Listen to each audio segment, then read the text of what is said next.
I knew that the beach was going to be flattened, so we got all our gear and we put it in a proper spot.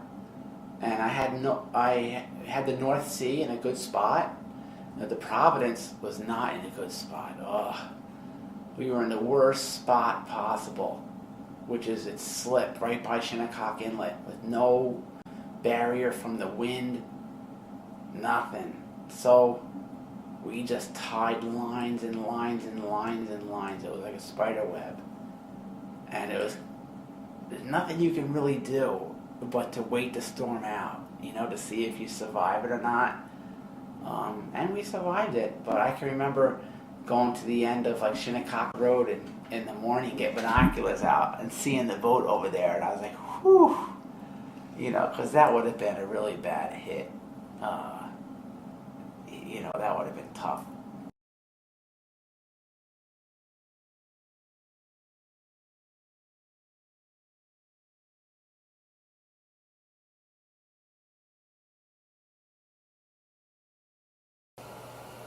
If the weather was right, we were going at least 2 trips a week, sometimes possibly 3. And besides that, the state asked us to work more to the east because when you come up the Jersey Shore and then into Long Island, it creates a corner.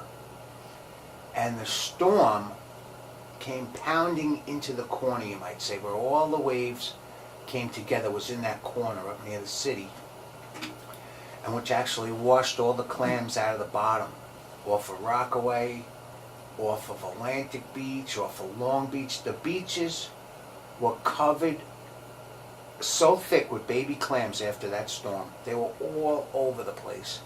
They just got all the little seed, they just got washed out and were destroyed. And still the ocean bottom hasn't come back yet. I noticed that the last few years before the storm I was catching plenty of fish. I was doing great. I was definitely catching plenty of fish. I even bought a camera to take pictures of some of these fish. Never owned a camera before. And right up till the last day before that storm, we was catching fish like crazy. Before Sandy, everything was around. All the fish were around. Everybody's oil tanks were, the ones that were on the outside of the houses were floating all over the place. So there was a lot of oil in the water. Even a month after, 2 months after the storm, wherever the oil tanks you saw where they tipped over, and when it rained, you would see people's front lawns glistening, those different colors from oil. It was a living nightmare. Something I never want to experience again, because besides the waters being closed for clamming, you couldn't even drive through town. There were boats in the roads everywhere. It took a couple of weeks for bulldozers to get rid of boats. There were boats blocking people's front doors, boats that knocked down fences. There were just, it was like devastation. That was bad. That was really bad. And it seems like nothing really has come back since. I guess in a way the storm really, it's just not a coincidence. The storm really did have a big effect.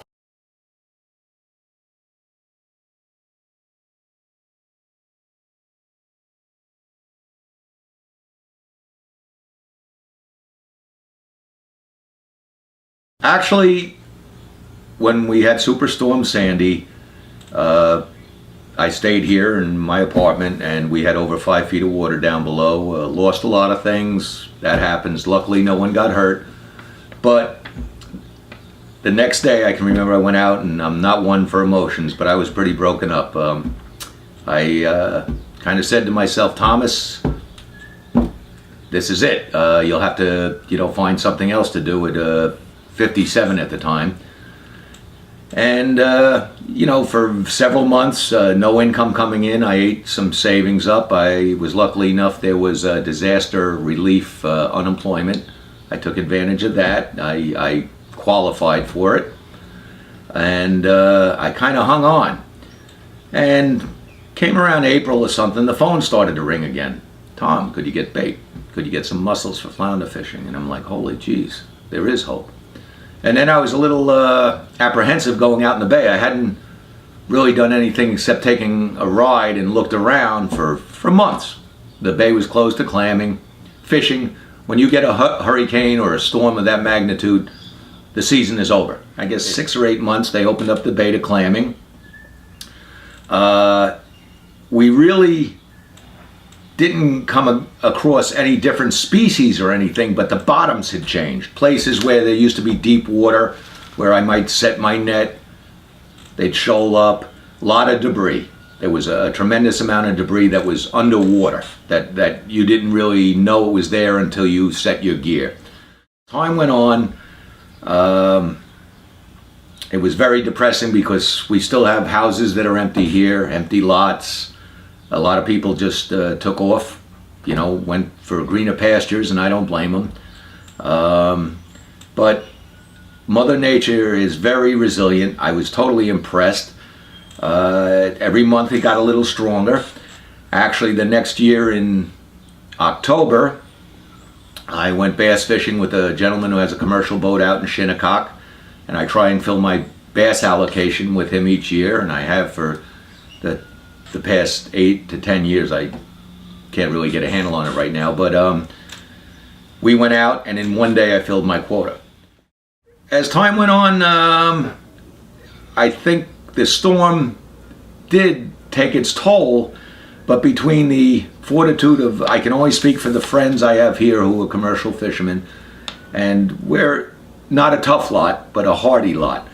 And when you have something that you enjoy, even when it's snowing and it's cold and you had a bad day, but you know that at this point you're going to hang in there, the resiliency of not only the species but of our commercial fishing guys here, the strength is amazing. We have a couple of guys who are, believe it or not, older than me, and they still got in the boat in the spring.